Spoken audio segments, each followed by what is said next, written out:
ये सब क्या एजेंडा सर आज की पत्रकार वार्ता? जैसे कि आप जानते हैं कि 17 तारीख रात के 9:01 के करीब ये जो हमारा चरवाड़ एरिया है वहाँ पे कृष्णा बिल्डिंग मटेरियल करके एक दुकान है जो हार्डवेयर और सैनिटरी वेयर और फर्नीचर की दुकान है। वहाँ पे 3 masked man armed with pistols, टोका, हेलमेट पहनी हुई थी 2 ने और एक ने भी कवर किया होता अपने आप को। ये दुकान के अंदर आए और सीधा कैश काउंटर जहाँ पे जो भी पेमेंट्स वगैरह होती है वहाँ गए और जो इसके ओनर थे उनको इन्होंने डरा धमका के थ्रेटन किया कि मार देंगे और गन पॉइंट पे वहाँ से कोई 1 लाख के करीब नकदी लूट के ले गए। साथ में एक गोल्ड रिंग उनका ही और एक एयर पिस्टल थी वो लेके ये वहाँ से फरार हो गए। और मॉर्निंग में 18 तारीख को इसकी इंफॉर्मेशन पुलिस पोस्ट चरवाल में दी गई।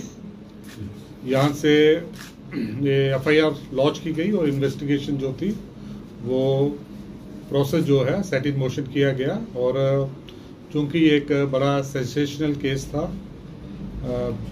जो फुटेज सबसे पहले तो हमने टीम्स बना दी गई, जो एक हमारे SDPO धीरज कटोचा बॉर्डर उनकी निगरानी में, और फिर हमने सब टीम्स बनाई गई जिसमें SHO तारिक जो कि राजबाग के SHO हैं और SHO हीरानगर, और पूरे अपने जो भी इनके एक्सपीरियंसेस थे। सबसे पहले तो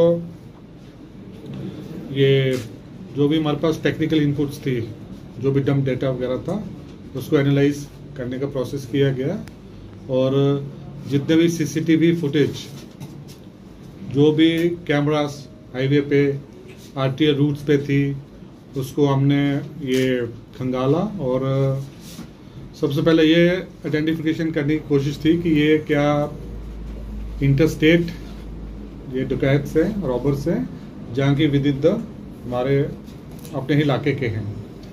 तो CCTV फुटेज से इतनी क्लैरिटी तो नहीं मिल पा रही थी, बट जो एक पैटर्न था उनका आने का और जाने का, उससे हमें क्लूज मिलते गए।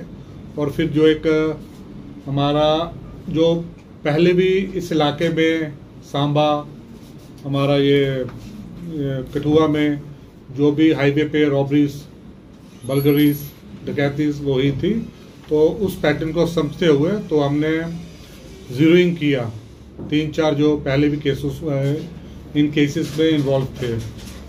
तो उसमें एक तो जो सांबा का प्रिंस कपूर करके है, वार्ड नंबर 7 सांबा ऊपर बाजार, वो आइडेंटिफाई पहले शक के घेरे में आए। फिर उसके साथ ही जो हमें सांबा डिस्ट्रिक्ट से जो फुटेज हाईवे पे मिली हैं उससे एक और की आइडेंटिफिकेशन हुई है, बट वो प्रॉपर आइडेंटिफिकेशन के लिए हमें बाकी डिस्ट्रिक्ट्स पे जाना पड़ा। और साथ में जो इन्होंने काफ़ी चालाकी से जो बाइक थी इस्तेमाल की हुई, उसकी भी नंबर प्लेट थी वो आधी फोल्ड की हुई थी।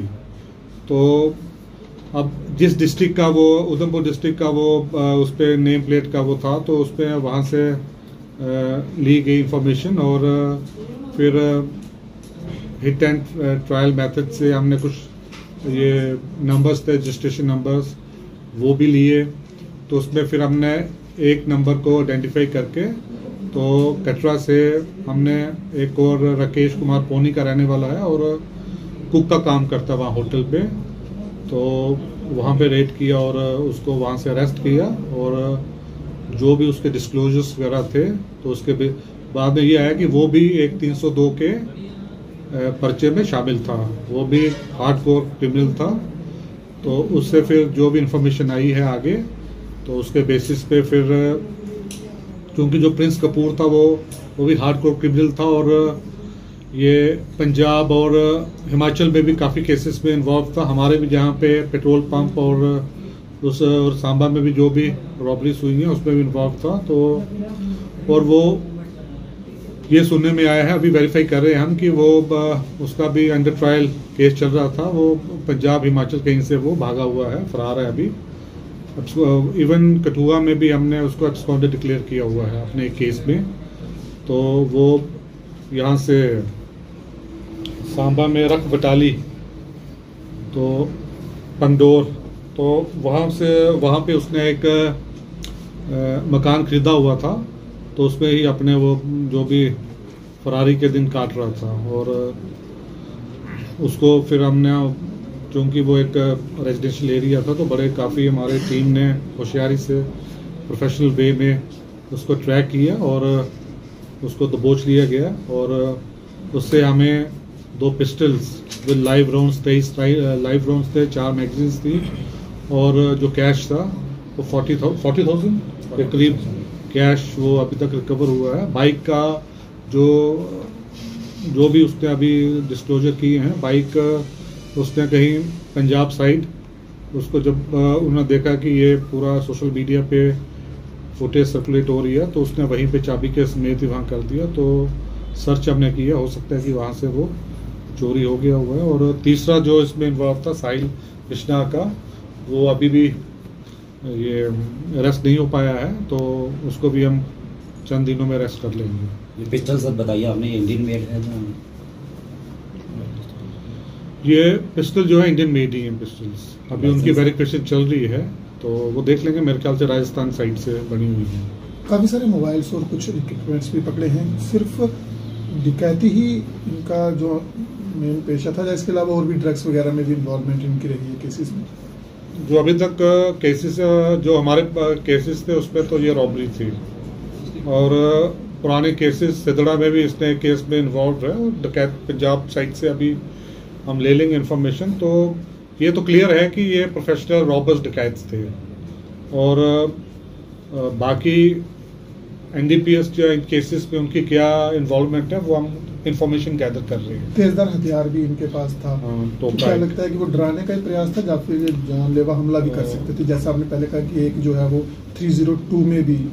तो उस पर यह है कि वो तो नेचुरली जो ये कैरी कर रहा है, तो उसकी मंशा तो होती है कि अगर उसका मकसद पूरा नहीं हो पाए तो वो अटैक भी कर देते हैं। तो इसी में उसको गन पॉइंट और टोके के साथ डराया गया है। तो अगर वो नहीं, बेसिकली इनको लगता था कि ये यहाँ से 8-10, जो भी अभी पता चला है कि कम से कम 10 लाख का इनको जो रुपए हैं वो मिल जाएंगे, तो वो चीज़ इनको नहीं हो पाई है। और इन्होंने काफ़ी रैकी की। जो फुटेज के हिसाब से ये कोई 4 बजे करीब विजयपुर साइड पे हमें इनका वो फुटेज मिला, तो उसके बाद 5 घंटे इन्होंने यहीं पे रैकी करते हुए बिताए हैं। और 8 बज के कुछ मिनट पे भी इन्होंने रैकी की थी एक बार। सर क्या एक बहुत बड़ा सवाल है सर, जिस तरह G20 समिट की भी बात चल रही है, और दूसरी तरफ पुलिस के जो है चप्पे चप्पे पर नाके लगाए गए, और पुलिस चौकी के बगल में ही जो है ये काफी बड़ी जो है वो डकैती हुई है। तो किस तरह से पुलिस इसे आगे फ्यूचर में लेगी कि इस तरह की डकैती जो है ना आए, और जितने भी नाके हैं उन पे जितने भी अधिकारी हैं उन्हें सही से जो है दिशा निर्देश दिए जाए? देखिए, इसमें पहले ये बात है कि अनलेस एंड अनटिल आपको किसी क्रिमिनल का आपके फेस या उसके जो भी पहले से देखा नहीं हुआ, तो हर एक जो हमारे पास अभी वैसी टेक्नोलॉजीज नहीं आई हैं, जो कि कई स्टेट्स में अभी चल रही हैं हमारे मेट्रोस वगैरह में, जो कि जैसे कुछ होती हैं कि थ्रू फेस रिकॉग्निशन, वो जो CCTVs होते हैं, तो और हमारे नाकेज होते हैं, तो वहाँ मैक्सिमम जो कई CCTVs थे वो पावर के साथ उनके कनेक्शन थे, तो वो लाइट होती है तो वो चलते हैं, तो वो बेसिक प्रॉब्लम्स तो रहती हैं। और जहाँ तक कि वो कोई क्रिमिनल है, वो उसका हर एक नाके पे सबको पता हो, वो ज़रूरी नहीं है। और उन्होंने हेलमेट पहनी है, और हर राहगीर को आप रोक नहीं सकते हो, उससे तो आम शहरी को ही प्रॉब्लम हो जाती है। अगर पुलिस जब भी चेक करती है, रोका जाता है, तो उसको यही है कि पुलिस के साथ साथ जो हमारे सिटीजन्स हैं उनको भी अलर्ट रहना है। सर क्या मॉडस ऑपरेंडी था, इन लोगों ने क्या उस शोरूम की पहले रैकी की थी, और की थी तो कब वहां पर पहुंचे थे? देखिए, इस शोरूम में तो 2 दिन से ज़्यादा फुटेज स्टोर नहीं था, तो अगर पहले फुटेज होता तो उस पर आ जाता कि ये इन्होंने विजिट किया नहीं किया है। हाउएवर हमें जो 2 दिन का फुटेज था उसमें मिला कि ये पहले आए हुए हैं वहाँ। तो ये वारदात को अंजाम देने के बाद ये लोग इकट्ठे ही रहे, या उसके बाद इन्होंने पूरी प्री प्लान्ड ये प्लानिंग की थी इसको अंजाम देने में। और जब इनका ये इन्होंने जो इस पे सक्सेसफुल हो गए थे रॉबरी में, उसके बाद ये अलग अलग हो गए। सर क्या कुछ और लोग भी इनके साथ शामिल थे? नहीं, अभी तक जो है वो तो मेन जो इनका गैंग लीडर है वो प्रिंस कपूर ही है, और जो एक लड़का जो था इन्होंने वो बाइक के लिए जिसने बाइक खरीदा लिया हुआ था, वो बाइक भी कोई आई थिंक 4 बार वो अलग अलग मालिकों से वो पास होता गया है, और वो उसको इन्होंने फिर उधर से कंडक्ट किया। और सबसे बड़ी बात ये थी कि इन्होंने मोबाइल अपने स्विच करके ही रखे हुए थे, जिसपे कि हमें काफ़ी प्रॉब्लम पड़ी उस पर आई है शुरू में, कि हमारा जो इनिशियल टाइम था वो हमारा यही टेक्निकल एनालिसिस में लगे थे, बट बाद में फिर हमें लगा कि नहीं, टेक्निकल एनालिसिस से सब कुछ नहीं है, और फिर जो सीसीटीवी फुटेज से काफ़ी मदद मिली। और बाकी हमारे अफसर्स थे, ये एक्सपीरियंस्ड है काफ़ी, ये SHO हीरानगर, ये अमित सांगड़ा हैं, फिर ये तारिक अहमद और SDP आए हैं। इन्होंने काफ़ी एक प्रोफेशनलिज्म का मुजाहरा करते हुए, और ये पिछले 4-5 दिन से इसी काम में लगे हुए थे, और इसी के चलते ये आज पूरी रिकवरी हो पाई है या अभी कुछ बाकी है?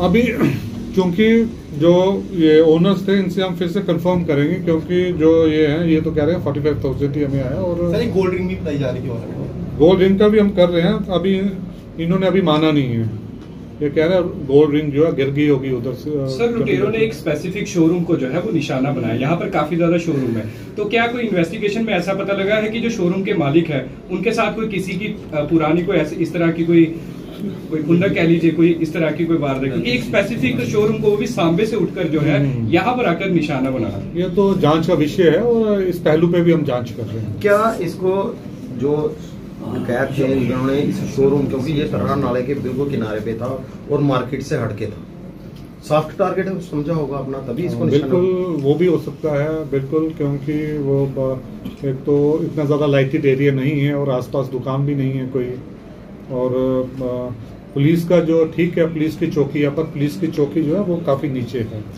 तो वहाँ से विजिबल नहीं है, और हमारे जो डिप्लॉयमेंट है वो भी वहीं पे मेन जो चिड़वाल कस्बा मार्केट एरिया वहीं पे होती है। और अब क्योंकि ब्रिज भी जो था वो उसका भी वो कंस्ट्रक्शन की वजह से बोथ वे हो गया हुआ था, तो उन सब चीज़ों का उसने फायदा। सर जिस तरह से आपने कहा हिस्ट्री शीटर हैं, हार्डकोर हैं, PSA का रहेगा इनके लिए कुछ रिकमेंडेशन आप कर सकते हैं? देखिए वो तो हम जो कंसर्न डिस्ट्रिक्ट हैं वहाँ पे हम भेज देंगे इनका रिकॉर्ड और इन्फॉर्मेशन शीट, जो पुलिस का हमारा काम होता है वो तो हम कर लेंगे, और हमारे भी उसमें रिस्पॉन्डर है। सर ये और भी जैसे शोरूम्स हैं जो मार्केट से हटकर बने हैं, अकेले हैं, उनके ऊपर भी इस तरह का आगे फ्यूचर में खतरा हो सकता है, उसके लिए पुलिस की क्या तैयारी है?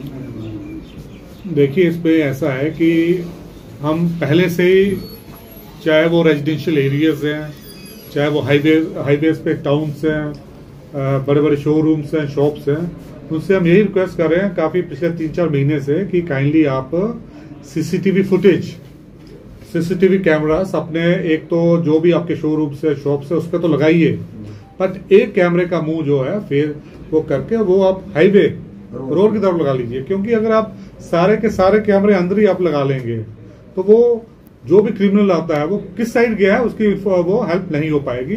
तो इस पे सब पे एक जॉइंटली एफर्ट होना चाहिए कि अगर सारा एरिया CCTV फुटेज से कवर हो जाएगा तो कोई भी क्रिमिनल जो है वो, क्योंकि CCTV फुटेज ह्यूमन आई के बाद तो उसकी आई है, तो वो मेन काम तो वो करेगा। तो जो भी ये क्रिमिनल्स हैं वो अगर भागते हैं अपना वो जो भी क्राइम करते हुए, तो वो उनकी जो भी रास्ते कहाँ से जा रहे हैं वो आसानी से आइडेंटिफाई